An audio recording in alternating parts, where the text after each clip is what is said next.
Welcome to Kumari தென்றல். இன்றைக்கி நம்ம கிச்சனில் ஒரு பொரியல் ரெசிபி தாங்க பார்க்க போகிறோம். கத்திரிக்காய் பொரியல்.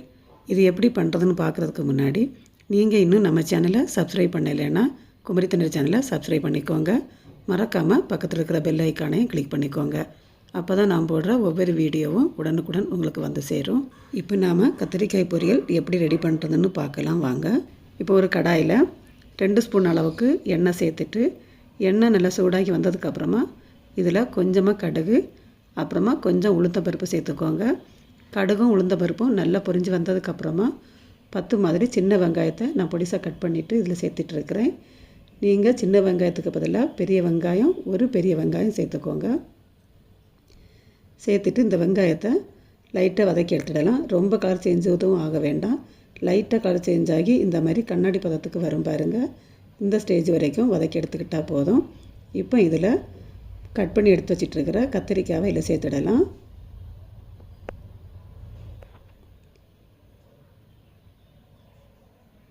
சேர்த்துட்டு இதில் கொஞ்சமாக கருவேப்பிலையும் சேர்த்துட்டு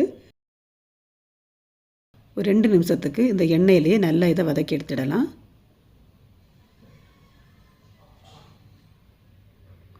இந்த மாதிரி 2 நிமிஷம் வதக்கினதுக்கப்புறமா மூடி போட்டு ஒரு 3 நிமிஷத்துக்கு வேக விட்டுக்குவோங்க.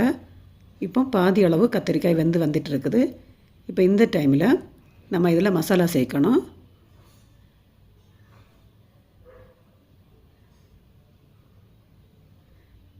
கால் டீஸ்பூன் மஞ்சள் தூள், அப்புறமா உங்களுக்கு எந்த அளவுக்கு காரம் வேணுமோ அந்த அளவுக்கு மிளகாய் தூள் சேர்த்துக்கோங்க. நான் 1 ஸ்பூன் அளவுக்கு மிளகாய் தூள் சேர்த்துட்ருக்கிறேன்.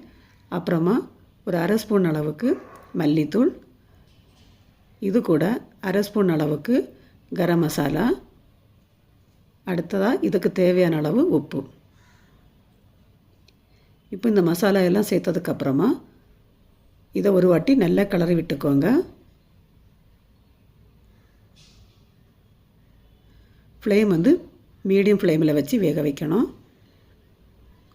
இப்போ இந்த மாதிரி நல்லா இதை கிளறி விட்டதுக்கப்புறமா இதை நம்ம திரும்பவும் வேக வைக்கணும். மூடி போட்டு கத்திரிக்காய் வெந்து வர்றது வரைக்கும் நம்ம இதை வேக வைக்கலாம். ரொம்ப அதிக நேரம் எதுவும் வேக வைக்க வேண்டாம்.